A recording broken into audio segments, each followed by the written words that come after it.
Je veux voir l'officier qui a commandé cette unité. Parce que les policiers n'ont pas de goût à tabasser les gens, contrairement à ce que croient certains. Ils peuvent en recevoir l'ordre, et quand ils en reçoivent l'ordre, ils doivent l'exécuter. Parce qu'il en est des policiers comme de l'armée, ils doivent obéir. Et moi je ne dis pas qu'ils doivent désobéir, sauf quand c'est un ordre inhumain, cruel, au contraire à la morale. Donc il y a quelqu'un qui est responsable, quelqu'un a donné l'ordre de charger, quelqu'un a donné l'ordre de tabasser. Qui c'est? Si j'étais ministre de l'Intérieur, je devrais le savoir. Parce que si vous ne le faites pas, le lendemain, le même, il recommence. Et il se dit, personne ne dira rien, je continue. Hein? Vous avez connu toutes ces situations. Voilà l'ambiance dans laquelle on évolue. Voilà ce que j'essaye d'attraper par un bout, par l'autre, pour faire en sorte qu'on puisse sortir de cette histoire, et qu'on tâche d'en sortir par le haut. La première chose qu'il faut faire, c'est déjà soi-même pas changer. Pas se laisser aigrir, pas se laisser pourrir le cœur, pas rentrer dans les logiques bovines, stupides, de la méfiance de l'autre. Vous savez, pour que l'extrême droite, ça marche, il faut 3 conditions. Premièrement, c'est la décadence. Ça a marché à toutes les générations. Aujourd'hui, ça s'appelle le déclinisme. Alors vous ouvrez le journal, la France à la traîne, la France dernière de la classe, la France lanterne rouge, la France a moins d'ours polaires que les lapons. Ah, catastrophe. Elle a moins de phoques dans la rue qu'à Montevideo, etc. N'importe quoi du moment qu'on dit du mal du pays. Pourquoi on dit du mal du pays? Pour que vous perdiez confiance en vous.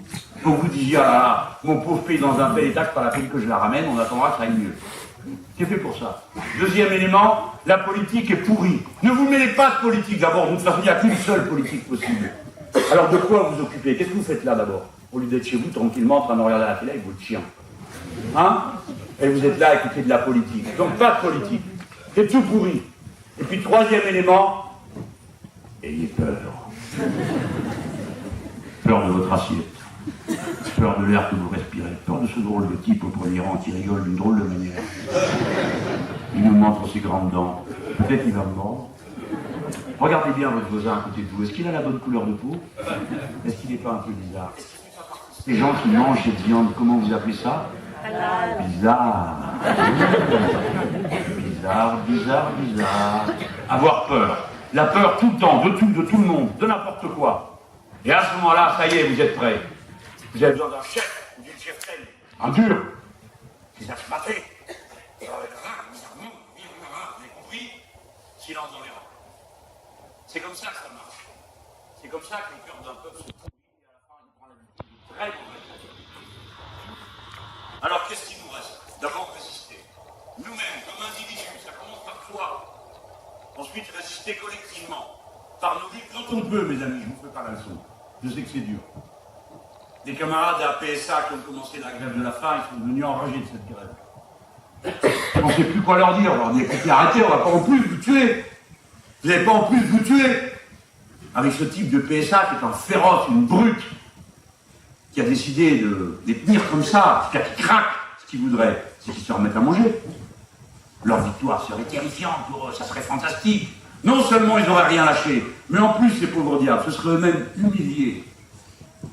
Voilà pourquoi ils sont à bout de nerfs. Ils ont discuté tout le samedi. 2 sont partis à l'hosto avec un malaise cardiaque.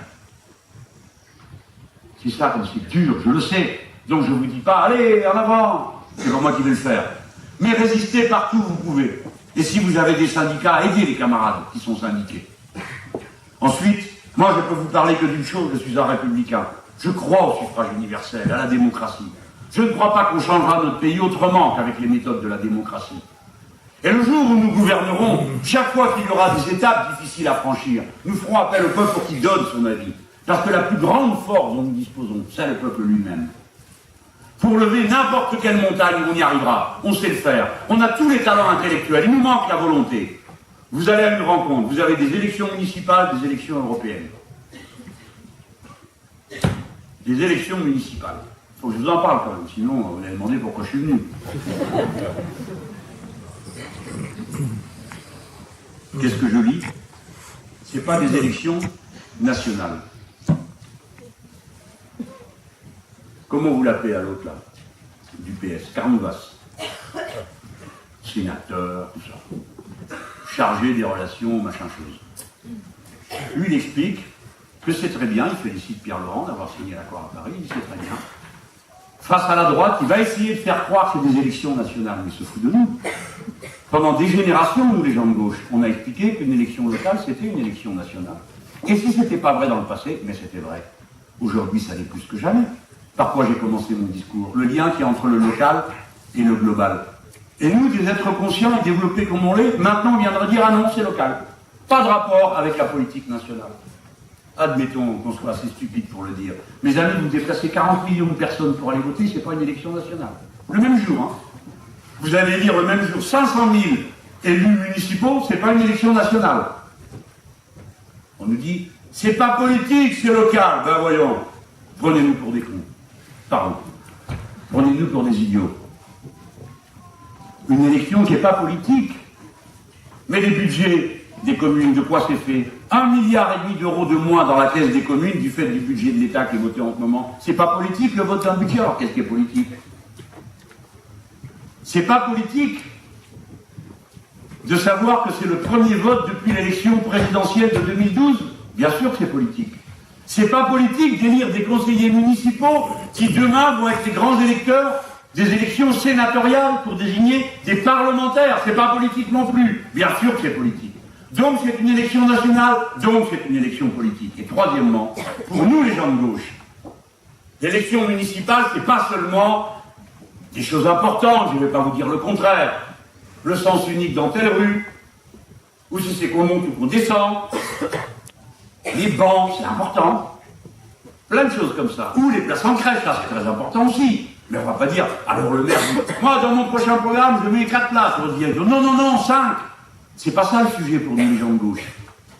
Une municipalité, ça doit être une vitrine sur le futur. Il faut montrer quel genre de monde on veut construire. C'est comme ça qu'on a toujours fait, nous autres. Qui est-ce qui a inventé les premières piscines municipales? Les municipalités de gauche. Il n'y avait pas de piscine publique avant. Les premières habitations à loyer modéré, ça s'appelait des HBM. Les municipalités qui l'ont fait.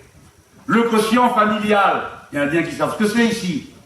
Comme on s'est fait moquer de nous quand on disait que les prix allaient changer en fonction des revenus des gens. Vous la connaissez cette histoire, vous m'avez déjà entendu vous la raconter. Les gens ils me répondaient, ah monsieur Mélenchon, qu'est-ce que vous croyez? Je m'en rappelle, moi j'étais déjà là. Hein. Alors, qu'est-ce que vous croyez quand vous allez chez le boucher, vous ne payez pas votre beefsteak en fonction de votre revenu? Dommage. Mais bon, c'était comme ça. Et combien d'autres choses? Donc nous, il faut qu'on donne un horizon. Qu'est-ce qu'on va faire avec ces municipalités qu'on veut conquérir? Pas simplement dire, on va empêcher la droite et l'extrême droite d'y arriver. Mais ça, c'est pas un but, c'est un but politique qui a son intérêt, mais c'est pas le but principal. Il faut qu'on s'occupe des municipalités pour changer la vie des gens. Et pour essayer de faire des nouveaux progrès. Par exemple, que l'eau soit la propriété collective. Par exemple, que les premiers mètres cubes d'eau soient gratuits. Je sais bien qu'il y en a quelques-uns d'entre vous qui disent ah, gratuit quand même, il y a de l'abus. Non, il n'y a pas d'abus, camarade. Imagine-toi que si c'est pas gratuit, c'est donc que c'est payant.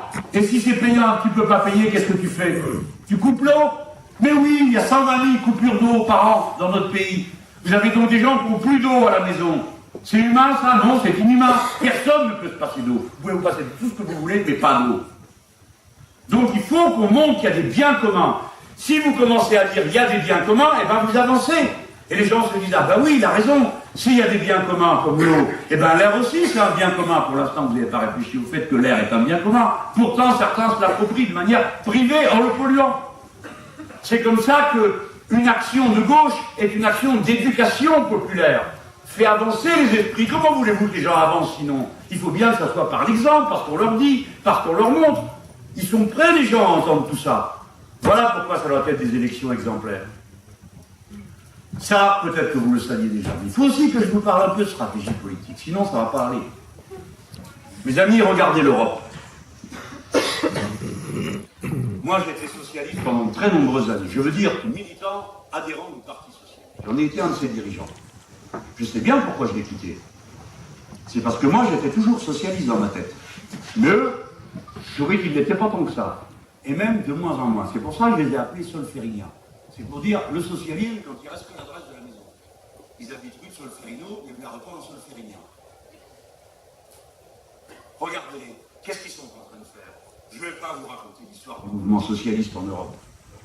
Vous avez vu se casser la figure le communisme d'État. Mais vous n'avez pas fait attention au fait que le socialisme, les PS aussi se cassaient la figure. Je ne vous raconte pas toute cette histoire. Mais je vous demande de regarder ce qui se passe aujourd'hui. L'Europe va mal. C'est l'austérité partout. Qui gouverne? Qui gouverne? Il y a 28 pays dans l'Union européenne. 28.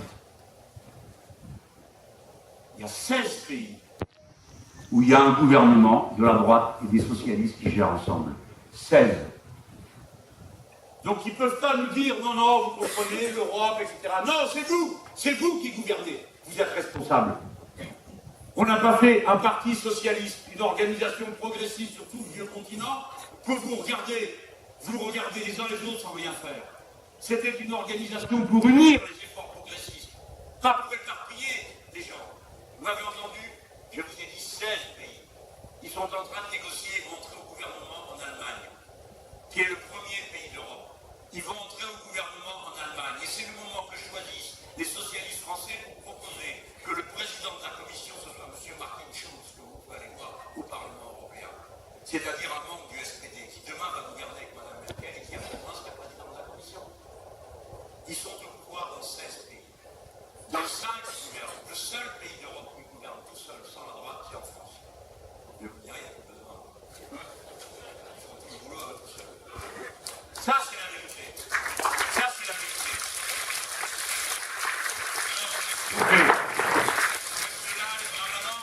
On vient avec notre ferret, leur dire s'il vous plaît, qu'il reste une petite place, un strapontin dans votre auto, dans votre train. Ou bien est-ce qu'on décide à sortir les drapeaux, à dire nous on a autre chose à proposer. Ça prend le temps qu'il faut. Combien avant nous se sont épuisés à la tâche pour nous amener jusqu'au plan de santé. Ils n'ont pas perdu leur temps. Ils ont fait avancer les grandes conquêtes, ils ont fait avancer des idées. Et si on est là ce soir dans cette salle, y compris pour les plus jeunes, c'est parce qu'ils ont fait tout ce travail avant nous. Ils nous ont éduqués, ils nous ont préparés, ils nous ont formés. L'exemple de leur lutte vit dans nos cœurs. Ils n'ont pas perdu leur temps. Et nous n'allons pas perdre le nôtre. C'est-à-dire que nous allons relever le bras. Donc nous sommes concurrents avec les socialistes. Pas d'une manière irresponsable, mais nous sommes concurrents. Nous demandons au peuple, choisissez entre eux et nous. Entre ce que je vous dis, qui est au moins aussi raisonnable que ce qu'ils disent, parce que eux, ce qu'ils sont en train de faire, ce n'est pas raisonnable. Et ça nous conduit à la catastrophe. Et ce que nous proposons. Voilà pourquoi nous avons créé le Front de gauche. Le Front de gauche, ce n'est pas une étiquette. Ce n'est pas une assurance-vie électorale. Ce n'est pas un coup de tradition qu'on se mettrait pour qu'on oublie qui on est au départ. Non, c'est une ligne stratégique. Se rassembler, être en alternative